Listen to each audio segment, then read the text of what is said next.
Tiempos de crisis tenemos siempre en la historia. Yo regresé hace poquito de los Balcanes y es muy duro ver que una guerra que vi por televisión vuelve un poco a sentirse el ambiente. Por supuesto, la situación de Colombia, que también es crítica, y por supuesto lo de cada día que nosotros enfrentamos, porque también en nuestra vida hay crisis periódicas, y esas crisis periódicas a veces nos hacen perder el control. Y de hecho el control es lo más importante que nosotros podemos conservar en una crisis, porque es lo que nos permite salvarnos y reorganizarnos. Y para eso pensé que sería interesante leer algunos pasajes y comentarlos de Marco Aurelio, en particular del libro sexto. Bueno, ¿y por qué esto? ¿Por qué meterme a hablar de Marco Aurelio y por qué escogerlo como decir, bueno, y no hay elementos de la psicología contemporánea, de la psicología cultural para esto? No, es que Marco Aurelio fue un personaje que le tocó vivir su vida, y ese vivir su vida coincide con un periodo de decadencia del imperio, y de decadencia importante. Un comentario un pelín nerdo para comenzar. Marco Aurelio termina la racha de los llamados del siglo de oro de los emperadores, de los grandes emperadores: Trajano, Adriano y Antonino Pío. Él, de hecho, a él se le reconoce muy tempranamente como una persona valiosa, porque de hecho lo conoce Adriano y le cambia el nombre. Luego Antonino Pío lo adopta, y así es como llega, casado con Faustina la menor, es como llega a ser emperador. Pero este cierre del periodo, de ese periodo de los grandes emperadores, es el cierre también de un momento brillante del imperio. Es decir, estamos hablando la primera mitad del siglo segundo de nuestra era, más o menos el año 140, 150. Él nace en el 120, hacia el 120. Y este periodo grande, este periodo también lleva a una tranquilidad de las personas. Las personas se acostumbraron a vivir bien, y las fronteras del imperio estaban bien resguardadas. Había tranquilidad interna, no había revueltas, precisamente por lo que habían permitido estos tres grandes, Trajano, Adriano y Antonino Pío. Pero ya comienza a calentarse las fronteras del imperio. No afecta, estos problemas no afectan tanto Iberia, que es la actual España, y de la cual nosotros hemos heredado culturalmente algo, porque nosotros más que latinos somos ibéricos, somos hispanos. Nuestra cultura, obviamente mezclada con los territorios, con los pueblos locales en cada país. Pero digamos, esa zona no se calentó. Se calentaron dos zonas importantes. Y esto lo conecto porque el libro sexto, que cuando yo le digo a la gente que se lea, invito a algunos a que se lean Meditaciones, les digo que arranquen por el libro sexto. Porque el libro primero, además son libros chiquitos, porque el libro primero es un prólogo que él escribe en otro momento. En cambio, el libro sexto lo escribe en las guerras, precisamente en Germania, realmente en la actual Austria y Alemania del sur, en esa zona del sur de Alemania y Austria, que es la zona que se comienza a calentar.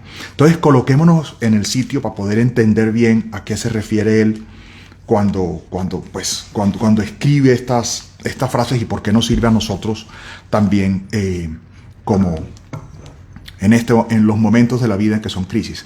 Entre otras cosas porque él escribe las Meditaciones para él. Él no lo escribe, él no tenía ninguna pretensión para llegar a ser como que se acordaran de él después de la muerte, que era una tradición de la época. Pero vengan, saludo a algunos de los que están aquí. Martín, ¿qué tal? Qué gusto verte. Y Steven, Ani Puello. Voy a hablar apenas media hora, sino para que ustedes continúen su sábado, e igual dejo esto grabado como siempre. Entonces, estaba hablando de que nos metamos en el momento en que él escribe esto. Déjenme leerles un pedacito, y que eso nos sirve para lo contemporáneo. Mira lo que dice. Acuérdense, él está enfrentando el conflicto que comienza ya la decadencia del imperio. Él escribe esto como una forma también de tranquilizarse. Él había leído de niño a Epícteto, y también había leído muy probablemente las diatribas de Epicuro, y uno lo encuentra y debió moverse un poco en el ambiente porque él aprende griego. De hecho, me devuelvo un poquito, ahí ocurre una cosa muy curiosa, y es que hay dos emperadores, Lucio Vero y Marco Aurelio. A los dos los adopta Antonino Pío porque él no logra tener hijos varones para heredar el imperio, y encuentra estos pelados formados, interesantes. De ellos tienen una pequeña diferencia de edad, aunque sorprendentemente Marco Aurelio era el más viejo y muere después, después de Lucio Vero. Y Lucio Vero resultó ser como la caricatura de los emperadores que uno ve en las películas. Era un tipo que le gustaban las fiestas, era bueno para sus batallas, pero le gustaban las fiestas y le gustaban los rollos. En cambio, Marco Aurelio era el lector nerdo pero práctico, y lo ven como eso. De hecho, a él le gusta mucho una frase de Platón que dice que el mejor gobierno sería el de los reyes que filosofan, o el de los filósofos reyes.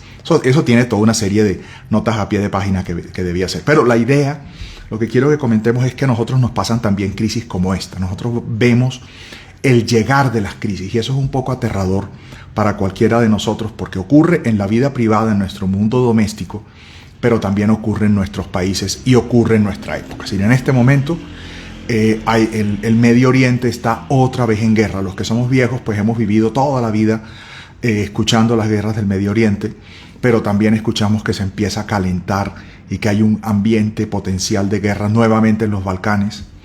Y por supuesto, en el caso de Colombia, estamos viviendo un recrudecimiento de nuestra violencia generalizada, la presencia de grupos armados activos en el doble de los municipios en muy poco tiempo.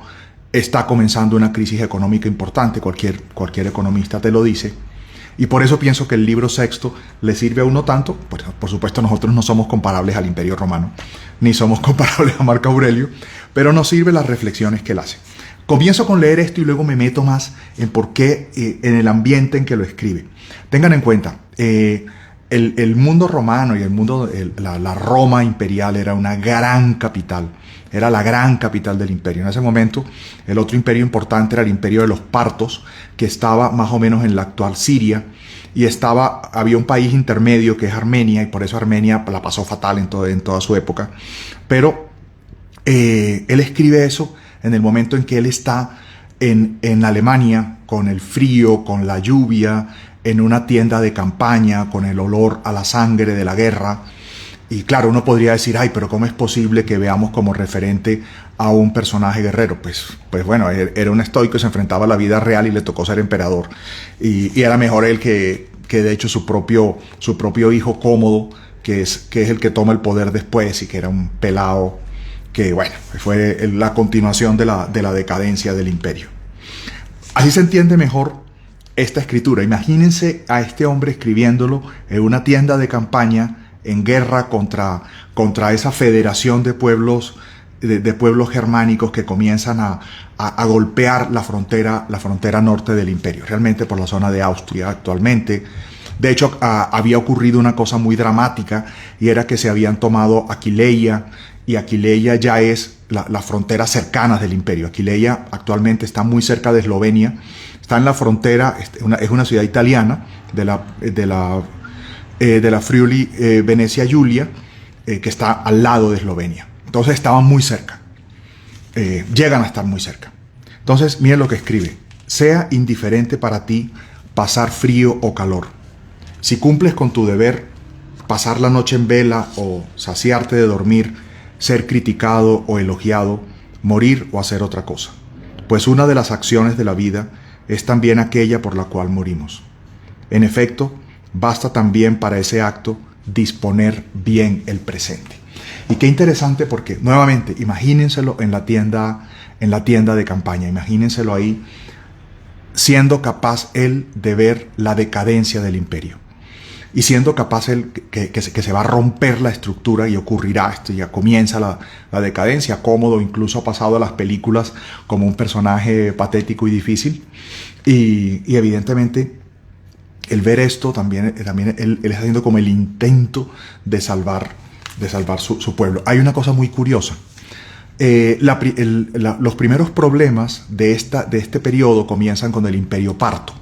que es ese que está cerca a Irán. De hecho, eso es Irán, Siria, actualmente. Y en el Imperio Parto acaban venciendo, se van a la guerra. De hecho, es Lucio el que tiene una tarea muy importante allí. Se van a la guerra, pero se traen una peste. Se traen una peste que dura 20 años, la llamada peste antonina, que ocurre de hecho después después de la muerte de Antonino Pío, pero se llamó la peste antonina porque comienza y se la traen junto con estos guerreros que atraviesan toda la zona del Adriático, devolviéndose, y van extendiendo la peste por todo el imperio. Resulta que en la destrucción de los estados, quienes más sufren son los pueblos periféricos, porque se comienza a desordenar el sistema. Es decir, comienza a haber corrupción de los funcionarios públicos, que se pone peor, comienza a haber pequeños déspotas que toman el poder porque se desestabiliza el poder central. Esto es lo que él está viendo.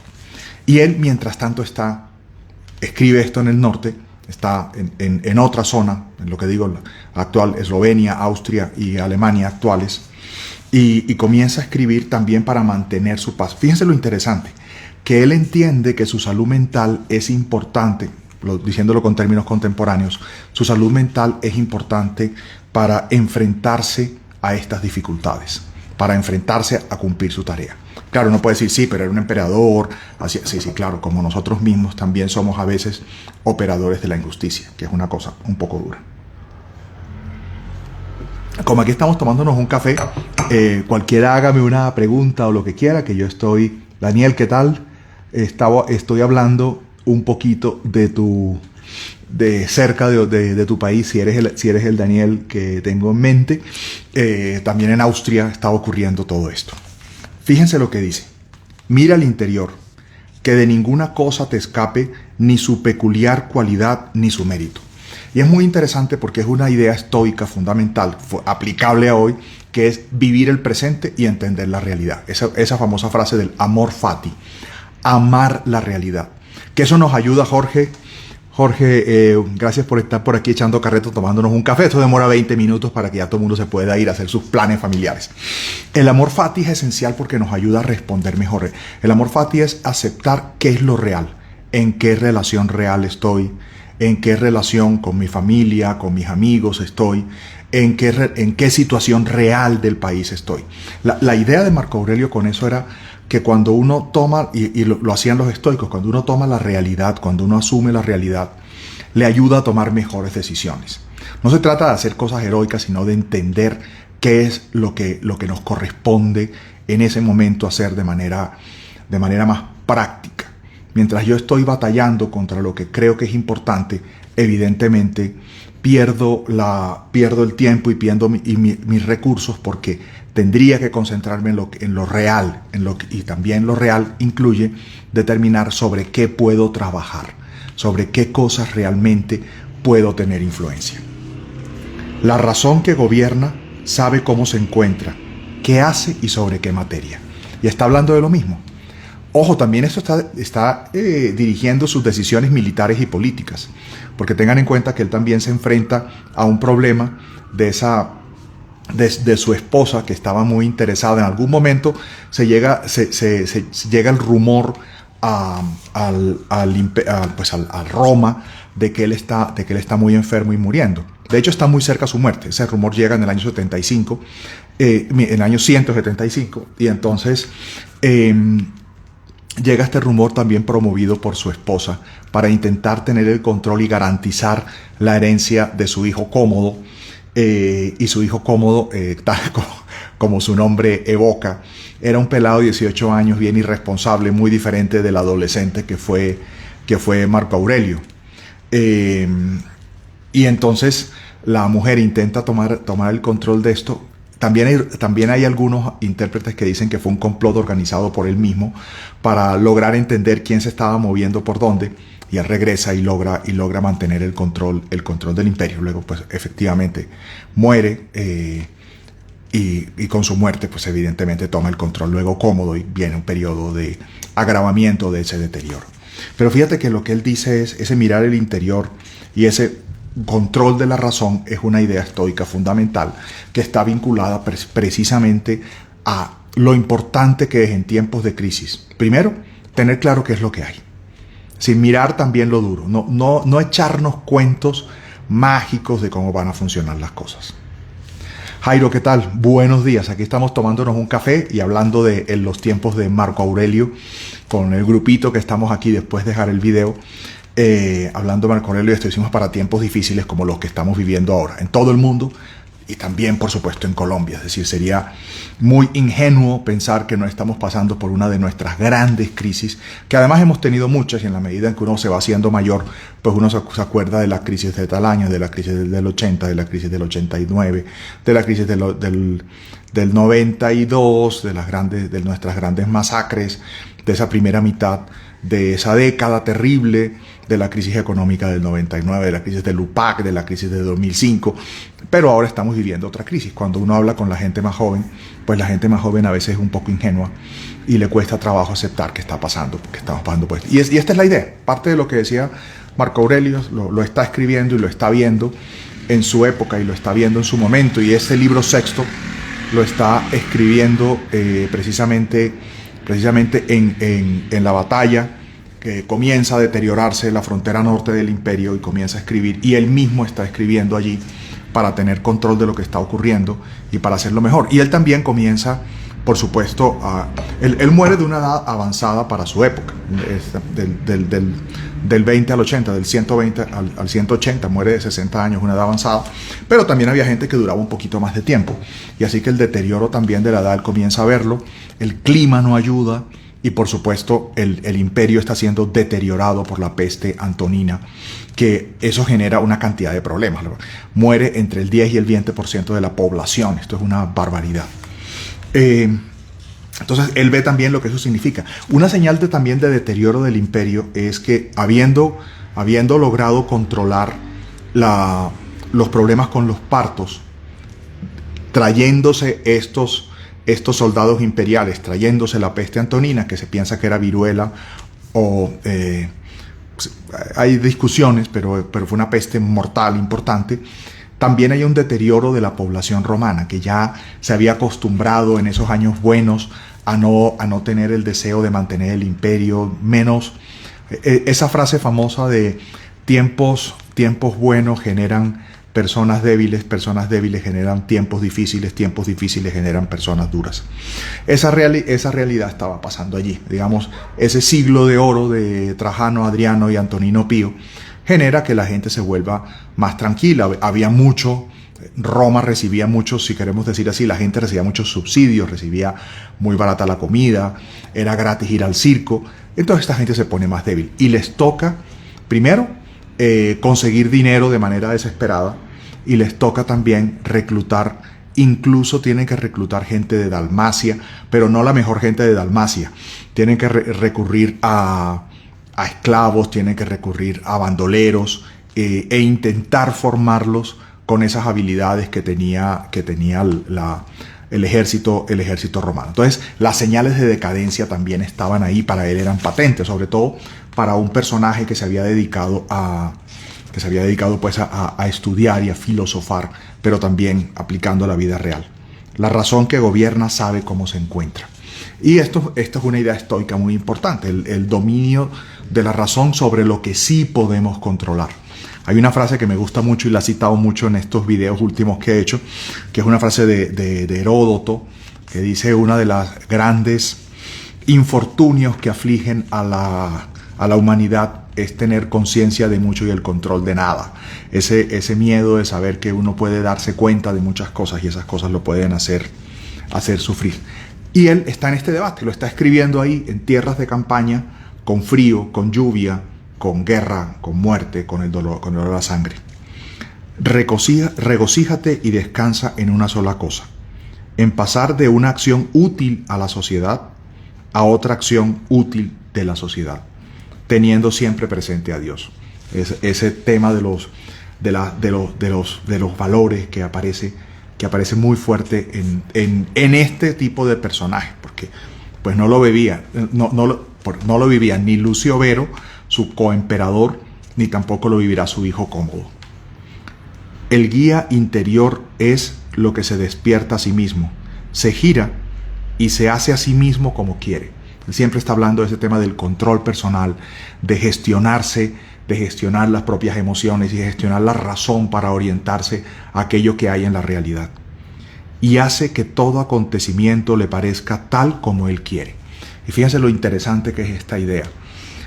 La crisis, verla y saber que está allí, verla como un hecho de la historia personal de cada uno, también de la historia de un pueblo, le ayuda a uno mucho también a decir, bueno, ok, voy a hacer que mi razón se oriente hacia aquello que puedo resolver, hacia aquello que me sirve, hacia aquello que puedo construir.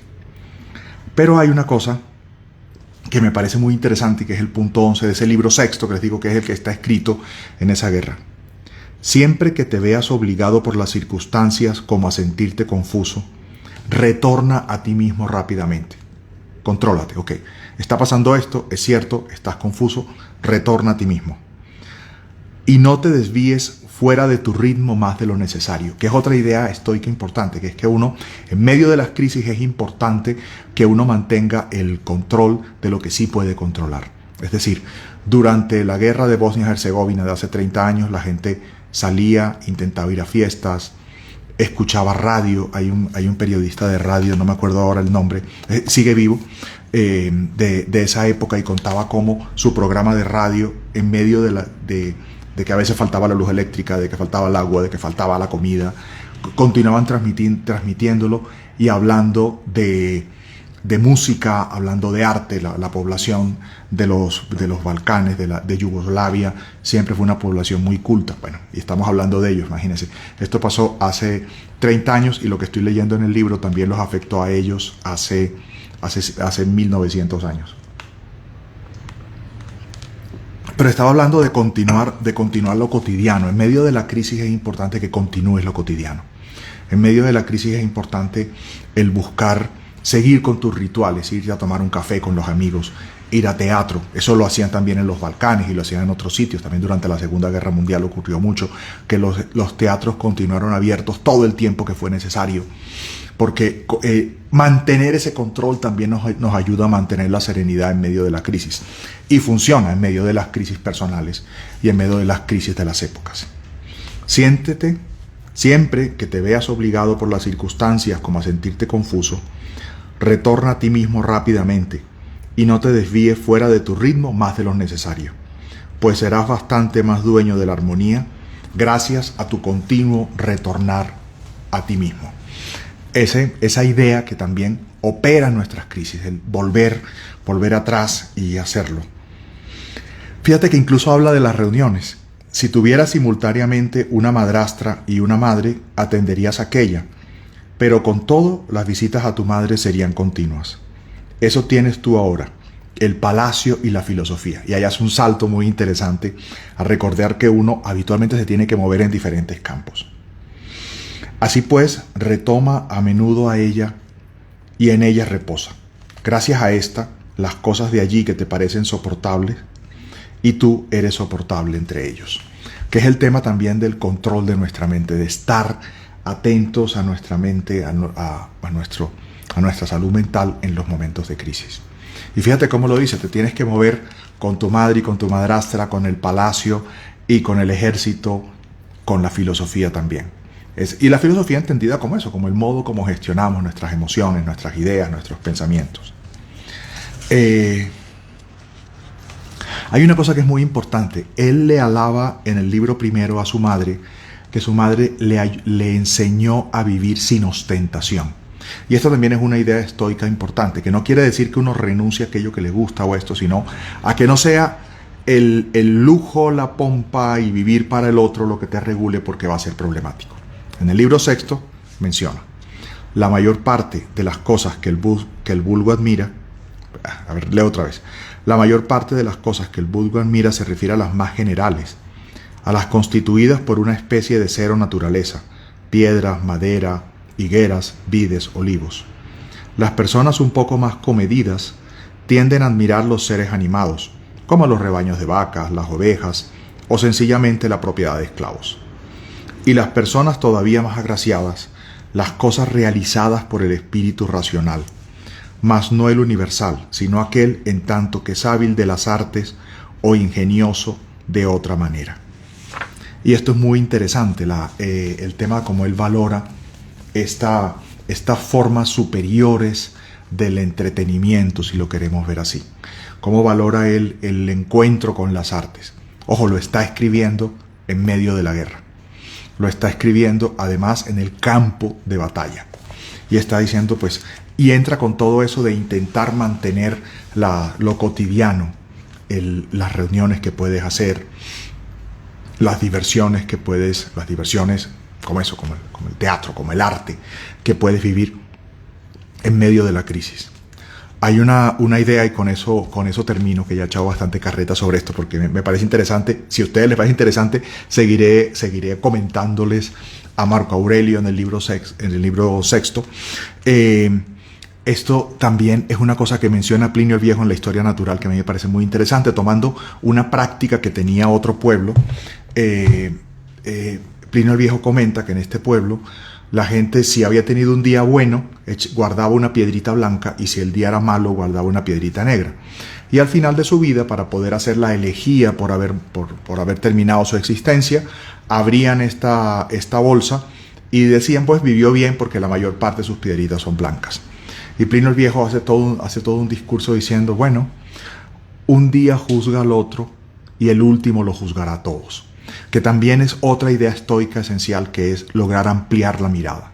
Es decir, como cuando uno mira y se concentra en el problema que está pasando, le resulta mucho más difícil afrontarlo de la mejor manera posible.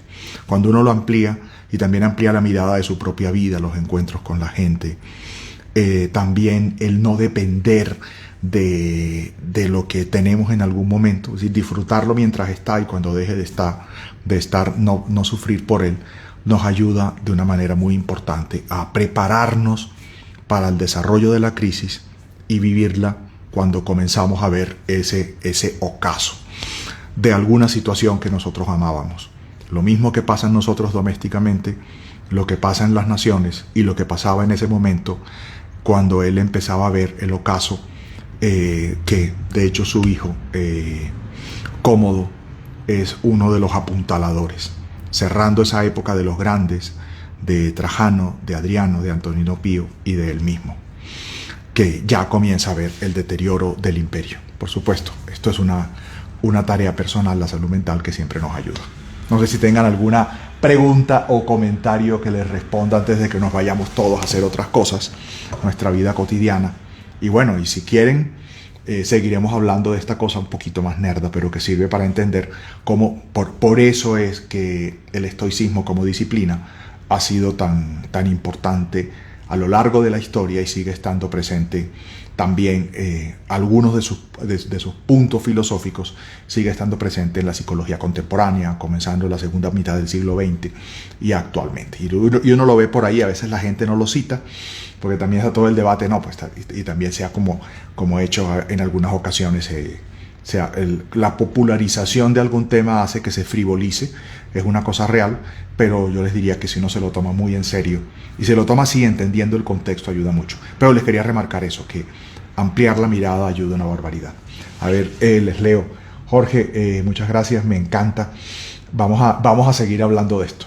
Y además no lo hablo, lo hablo también por mí, por prepararnos para la crisis que ya está en curso claramente. La crisis, no solamente las crisis que tenemos nosotros en nuestras propias casas, la crisis del país en que vivimos, y bueno, y la crisis epocal que estamos viviendo, esta temporada de guerra tan compleja en todo el mundo y que comienza a calentarse. Y bueno, y los invitaré a que sigamos hablando de esto. Y bueno, y cuéntenme, háganme preguntas sin ningún problema en los comentarios a los videos, en los comentarios a los reels, que me servirá para decidir temas para hablar, no porque yo me crea pues ni un genio ni nada, pues tendría que ser bien pendejo para pensar eso de mí, pero bueno, nos sirve para conversar ambos. Las crisis, eso que hablaba de las crisis, comienzan a deteriorarse por los bordes, empiezan a deshilacharse los sistemas y las organizaciones. Pasaba en esa época, en la época de Marco Aurelio. Fíjense que, por ejemplo, en ese momento se comienza también a deteriorar la relación con Egipto, que era el gran granero, el proveedor de trigo del imperio también comienza a deteriorarse políticamente, a tener una crisis generalizada. Sí, tenemos que prepararnos. Y eso es la gran habilidad, concentrándonos en eso que él decía.